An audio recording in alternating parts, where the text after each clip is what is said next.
summer snacking.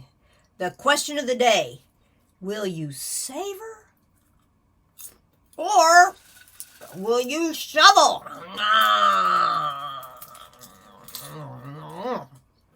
Well, in the summertime, we get into sometimes bad habits of eating.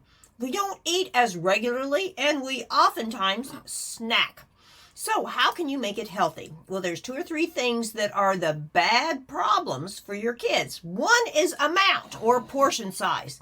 It is easy to have this whole amount or a whole bag of stuff.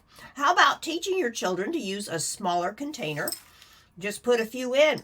A lot of kids can learn how to do that. They just put a smaller amount in while they're then going to watch their media or talk to their friends or whatever. The advantage of this is, of course, that you are not getting the amount. But what about some of your processed foods?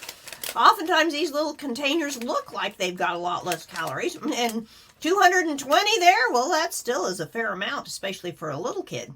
But this does help to limit things, kind of like putting it in a bowl. Now, the problem you have with eating any type of processed foods like this is that you've got a lot of other preservatives, you've got dyes, you've got all kinds of things in addition to usually not much protein.